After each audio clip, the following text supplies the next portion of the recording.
Nagngingit-ngit na muling sinulya pa ni Michelle ang kanyang wristwatch. Pasado 5:00 na pero wala pa si Oliver. Halos 2 oras na siyang naghihintay rito. Naroon siya, nakaupo sa isang bench kung saan kita niya ang kinapaparadahan ng kotse nito. At wala pa ito. More or less nahihinuha ni Michelle na sinasadya ni Oliver na paghintayin siya roon. O baka naman sadyang abala pa ito sa pakikipaghuntahan sa mga kaibigan at walang pakialam kung ano na ang nangyayari sa kanya. Umuwi ka na kaya, Michelle? Aniya sa sarili, asar na. Kaya lang kapag umuwi siyang mag-isa, baka pagalitan ni Ma'am Olivia ang anak at ibalik nito ang driver nila. Kapag nagkataon ay lalo siyang pag-iinitan ni Oliver. Ay, Michelle? Anang tinig ni Wayne galing sa kanan niya. Nilinga ni Michelle ang pinanggagalingan ng tinig. Tiningala ito. Hi! Tugon niya na may matipid ng ngiti. Wayne Alcantara. Ito ang leader ng grupong rival ng grupo ni Oliver. Wayne is rich and handsome. Kapantay ito ni Oliver sa lahat ng bagay. Oh, well, Wayne is kinder. Masasabi niyang mas hambog si Oliver. Naupo si Wayne sa kaibayong bench. Ipinatong nito ang katamtamang laki ng bag na nahihinuha niyang ang laman ay sportswear. Basa pa ang buhok nito at mabangwang amoy. Galing siguro ito sa basketball court, nagpractice. And then he took a quick shower afterwards. Bakit nag-iisa ka dito? Malapit nang kumalat ang dilim ah. If truth to be told, she likes Wayne. She had a crush on him. Siguro ay dahil alam nitong ilugar ang pagiging formidable nito. Girls were going gaga over him. Sino nga ba naman ang hindi magkakagusto sa tipo nito? Wala pa kasi si Oliver. Oh, tumangu-tango ito. Hindi naman lingid sa eskwelahan kung ano ang meron sa kanila ni Oliver. Mahirap na hindi iyon malaman. Lalo na ng mga babaeng interesado kay Oliver.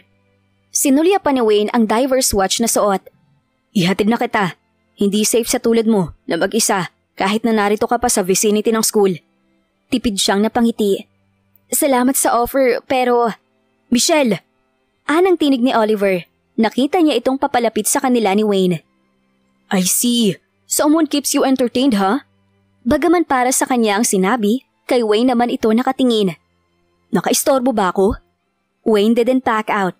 Sinalubong nito ang tingin ni Oliver, with equal intimidation and threats. Careful, De Castro. You're standing on a treacherous ground. Tumayo na si Michelle at sinamsam ang mga libro niya. Mauuna na kami, Wayne. Salamat uli. Aniya, tumango si Wayne. See you around, Michelle. Sa halip na awayin at tanungin si Oliver kung bakit ngayon lang ito, pinili na lang ni Michelle na manahimik. Sigurado naman siya na sinadya iyon ito para asarin siya. Pwes, hindi nito makukuha ang reaksyong gusto itong makuha sa kanya. Hindi ikatutuwa ni Mami na malamang nakikipagharutan ka sa lalaki, Michelle. At ang Alcantara na yun pa. Nito, siya? Nakikipagharutan? Ang sarap hambalusin ng lalaking ito. Binalingan niya si Oliver. Gusto mo samahan kita sa pagsasabi kay Ma'am Olivia? Bagaman malumanay ang kanyang tinig ay nakataas naman ang isang kilay niya. Gusto niya mapabunghalit ng tawa nang makita niyang hindi na maipinta ang mukha ni Oliver. He looked so annoyed. Alam naman kasi nito na magmumukha lang itong tanga dahil mas kakampihan pa siya ng matanda. Ano pinag-usapan niyo ni Alcantara? None of your business. Aniya sabay kibit ng balikat. I'm asking you nicely, Michelle. Asar nitong sabi. Talaga? Gagad niya. Asan doon ang pagiging nice? Michelle. Banta nito. She sighed. Bakit ba gusto mo malaman kung anong pinag-usapan namin ni Wayne? Masyado ka yatang interesado.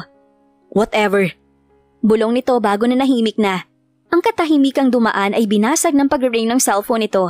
Nagmenor ito sa pagmamaneho bago sinagot iyon. Mom? Anito. Sa gilid ng mga mata niya ay nakita niyang tinapunan siya nito ng sulyap habang nakikinig ito sa sinasabi ng ina. Nag-practice pang team, Mom. Si Michelle naman ay may ginawa din sa library. We're on our way home na. Gustong umangat ng kilay ni Michelle sa narinig. Marahil ay nagtatanong si Ma'am Olivia kung bakit wala pa sila.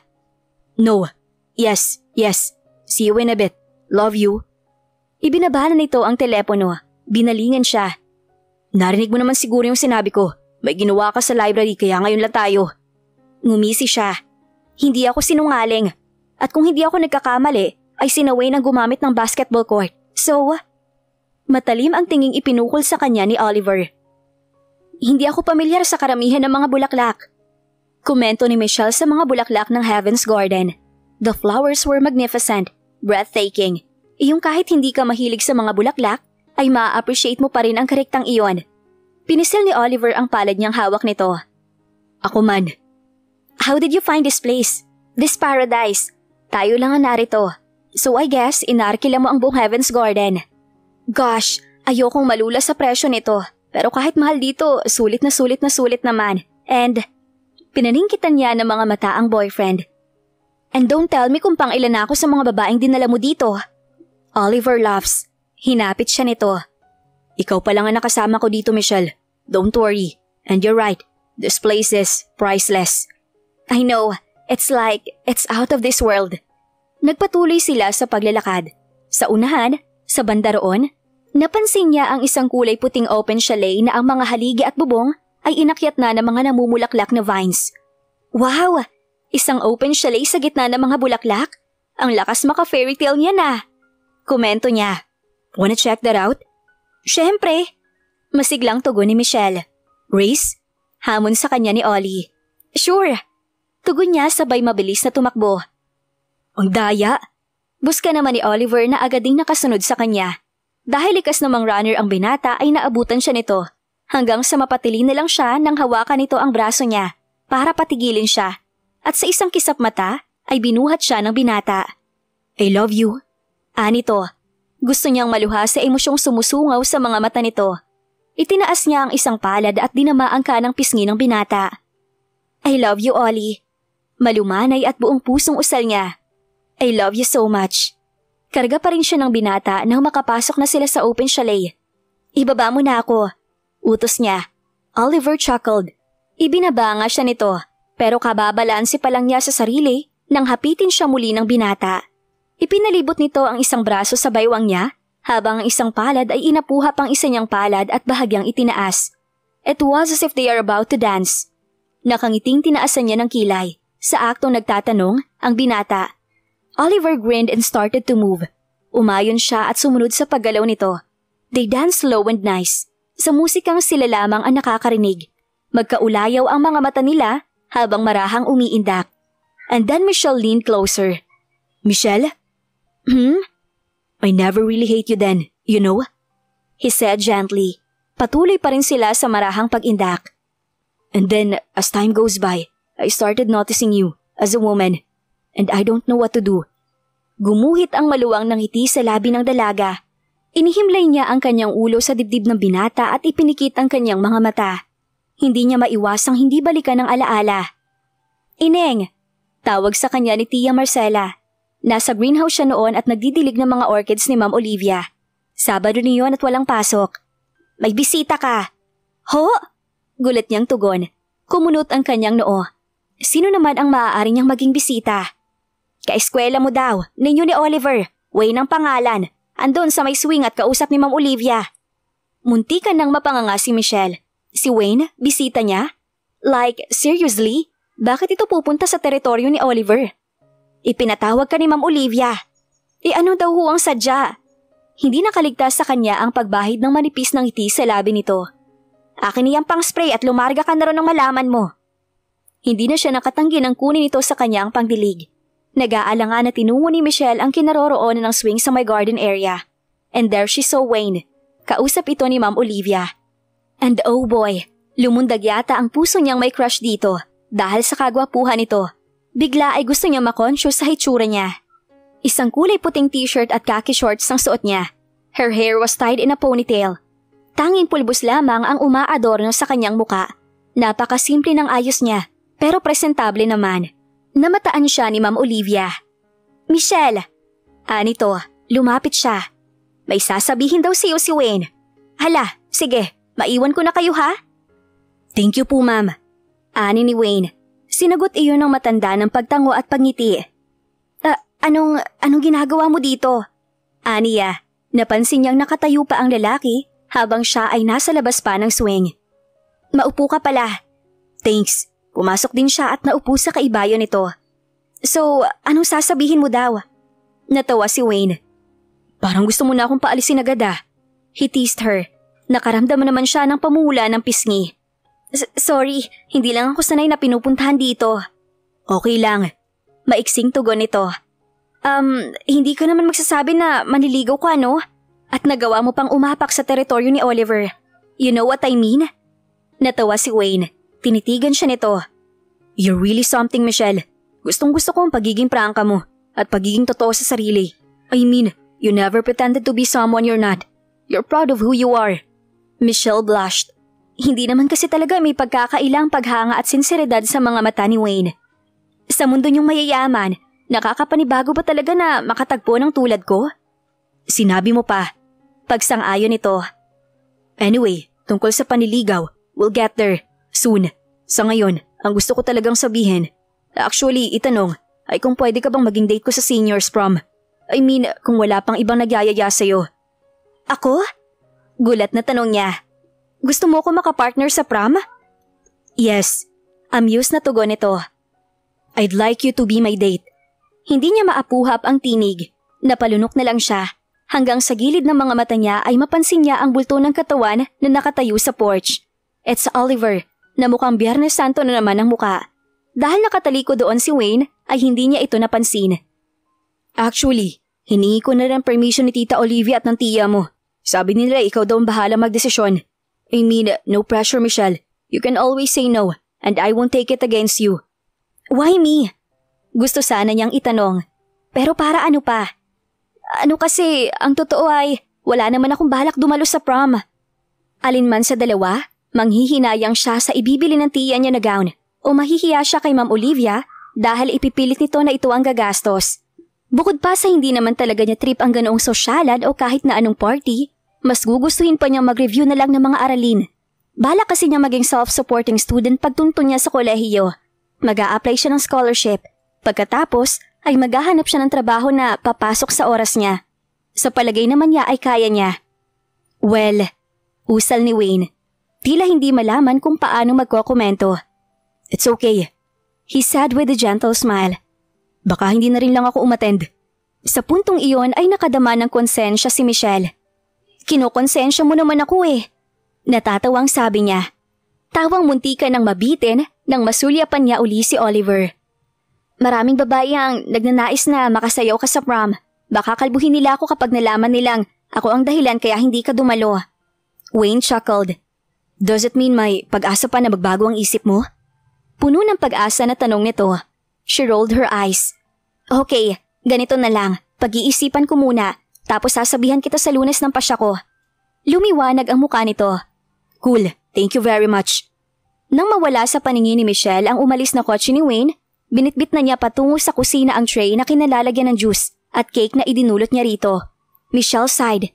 Ngayong inaalok siya ni Wayne na makapareha nito, aaminin niya na gumikitaw sa kanyang isipan ang prom night. Excitement ba yung nararamdaman niya?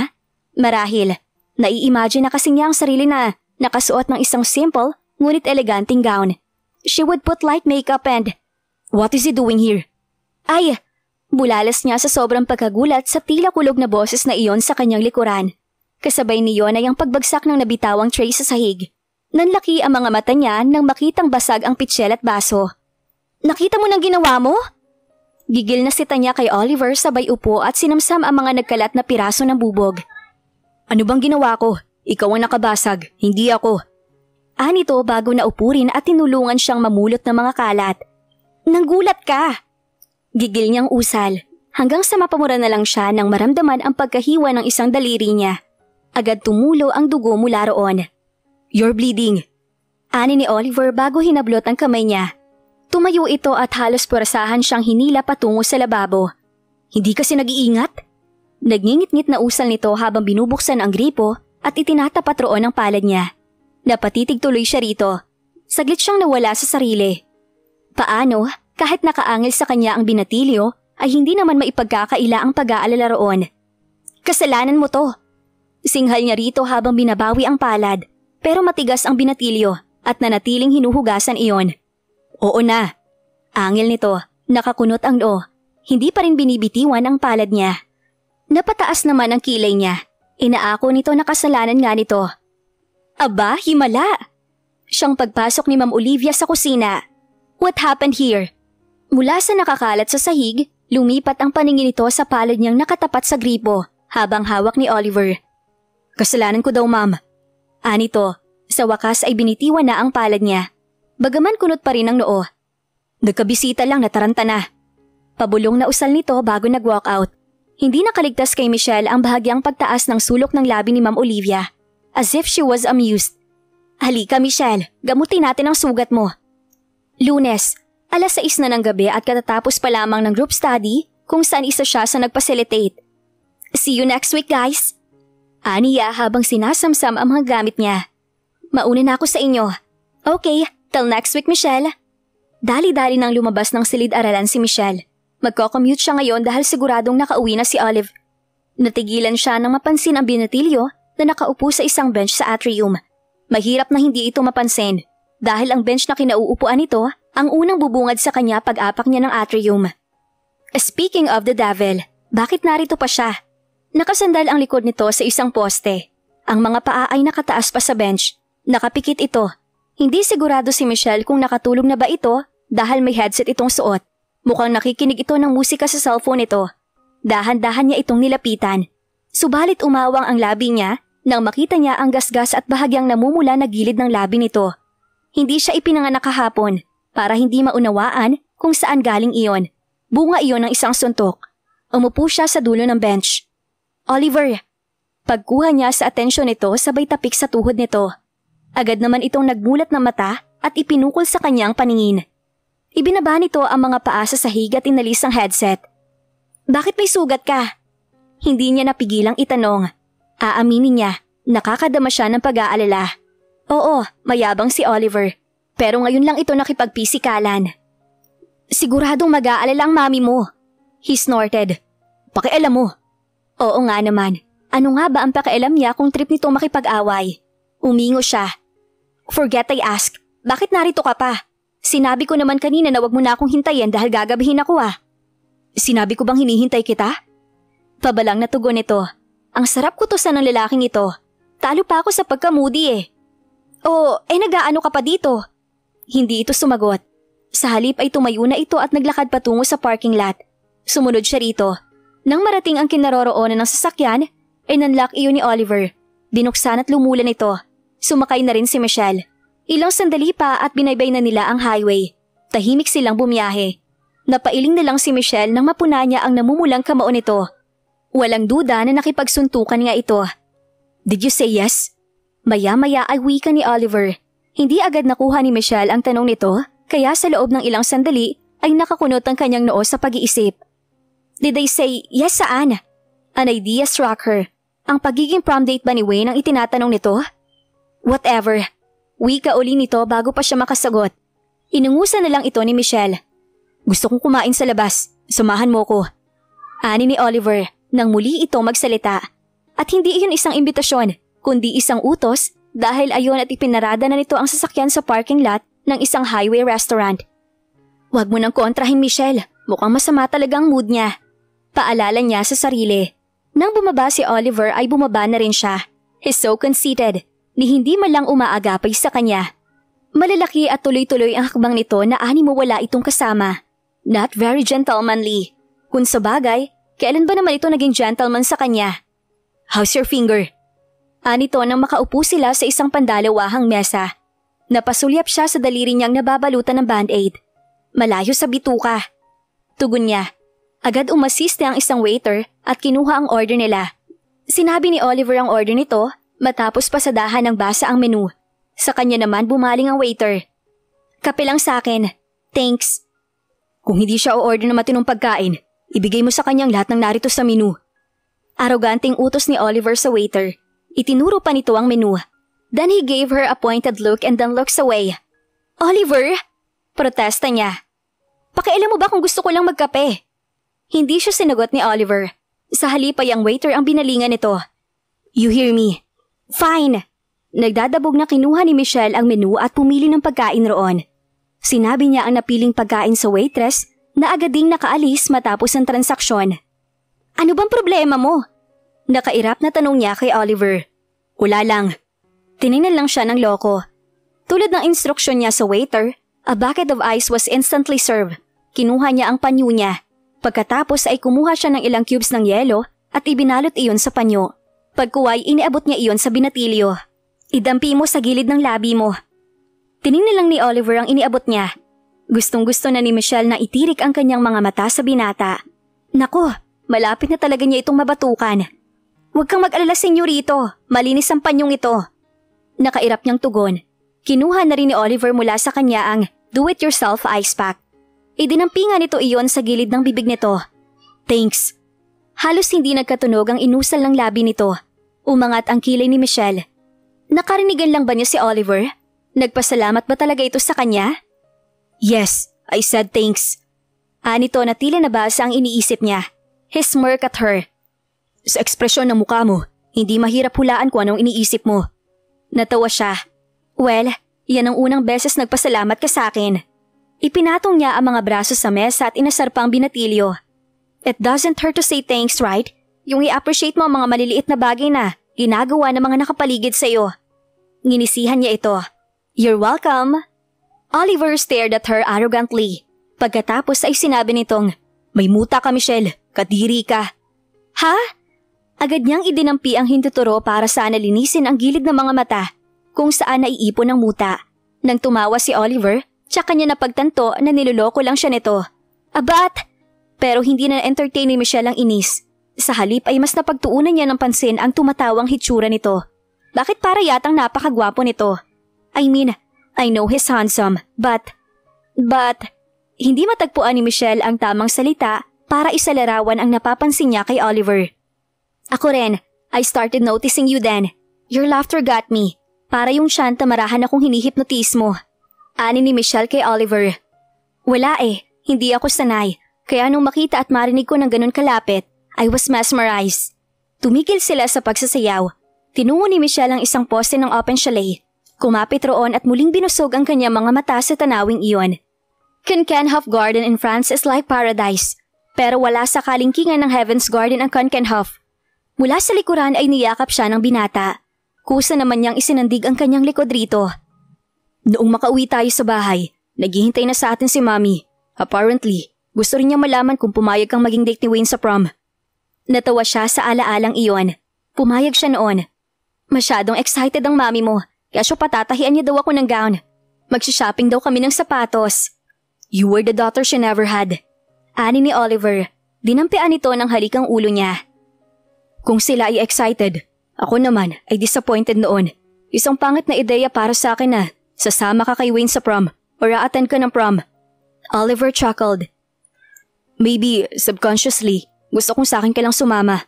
You're effortlessly beautiful, Michelle. I was aware of that. Always aware of that. Hindi mo alam, pero maraming lalaki nun ang gustong lumapit sa'yo. Thank God, nakasentro ang atensyon mo sa pag-aaral. Gusto ko talagang makatapos ng pag-aaral at mapatunayan ang sarili ko. Though, nagkakamali ka kung iniisip mo na wala akong panahon, totally sa boys. She grinned. Tiningala niya ang boyfriend. I used to have a crush on Wayne. Umungol si Oliver sa pagpoprotesta. Kaya ka pala pumayag maging prom date ni Alcantara. Napahagikik naman siya dahil doon. Prom night. Wow! Napakaganda mo, iha! Sabi ng makeup artist matapos siya nitong ayusan. Kalabisan man, nagagandahan rin si Michelle sa refleksyong nakikita niya sa isang full body mirror. Si Tia Marcela ang bumili ng gown niya. Isang crimson gown na sa ganda ng disenyo at tabas ay hindi halatang binili lamang nangyari na sa Divisoria. Bagaman strapless iyon, hindi naman masyadong mababa ang uka ng neckline. Maganda ang lapat niyon sa katawan niya, na para bang ginawa talaga para sa kanya. Ang sapatos ay galing kay Ma'am Olivia. Napilitan na siyang tanggapin dahil mukhang nagtampo na nga ito nung tanggihan niya ang gown na gusto nitong ipasadya pa. Naka-French braid ang buhok niya. Ipinin iyon sa likod ng kanyang ulo, kaya kitang-kita ang hugis at kinis ng mga balikat at leeg niya. Ilang sandali pa at handa nang lumabas ng silid si Michelle. Dumating na rin daw si Wayne para sunduin siya. She'll be having that grand presentation thing. Yung tulad sa mga pelikula na bumababa ang babae sa hagdan habang ang date nito at member ng family ay nasa baba. Siyempre pa, dahil iyon sa pakiusap ni Ma'am Olivia. Isa kasi umano iyon sa inilook forward nito kung nagkaroon ito ng anak na babae. Pinagbigyan na nila ng tiya niya. Total naman ay hindi naman talaga iba ang turing na matandang De Castro sa kanya. Nang nasa punong hagdan na siya at i-introduce ng makeup artist para kunin ang atensyon na nasa baba, ay pinigilan niya ito. Mula sa itaas ay namataan agad ni Michelle, sina Ma'am Olivia at Oliver. Inaayos ng matanda ang kwelyo ng suit ng anak. Ang tiya niya ay nakaupo sa sofa. Nakakadama ng nerbiyos na tahimik siya nagsimulang bumaba. Kumapit siya sa hawakan para siguruhing hindi siya gugulong pababa kung sakaling magkamali siya ng yapak. Si Oliver ang unang nakadama ng presensya niya. Tila slow motion na tumingala ito. Natulala ito. Yun ang basa niya sa ekspresyon nito. Gusto niyang mapangiti, lalo na nang sumungaw sa mga mata nito ang paghanga. She was pleased. Lahat ay nagsitingalaan na din. Oh my God! Bulalas ni Ma'am Olivia nang makita ang hitsura niya. Natuto pa nga nito ang bibig. Si Tia Marcela ay maluha-luha din. Everybody was enchanted. Maging ang dalawang katulong at si Wayne na hindi niya napagtuunan ng pansin kung saan galing. But he was suddenly in the group. "You're so beautiful, Michelle," sabi ni Ma'am Olivia nang tuluyan siyang makababa. Ito ang unang nakalapit sa kanya. "Salamat po." Lumapit din si Tia Marcela at niyakap siya. "Let's take a picture para may remembrance. You know me, I like recording important events." Pahayag ni Ma'am Olivia. Nagpicture taking nga sila. Solo shot, duo shot and group shots. Habang nagaganap ang pictorial, ay hindi niya maiwasang hindi magnakaw ng sulyap kay Oliver. Good gracious, he was so gorgeous. Bagay na bagay rito ang suit na suot. Gwapong-gwapo rin naman si Wayne, pero bakit mas hinihigop ni Oliver ang kanyang atensyon? She wondered, sino kaya ang date nito? "Ollie, kayo naman ni Michelle. Wala pa kayong picture na kayong lang dalawa." Ani ni Ma'am Olivia. "Right," usal ni Oliver. Mula pa kanina ay tinitingnan siya nito ng direkta sa mga mata. Nako-conscious tuloy siya at napapaiwas ang tingin rito. Tinabihan siya ni Oliver. Sa pagkasorpresa niya, o marahil lahat ay nasorpresa, inilagay ni Oliver ang isang palad nito sa bewang niya. Parang hinapit pa nga siya nito na muntikan nang ikabiti ng kanyang hininga.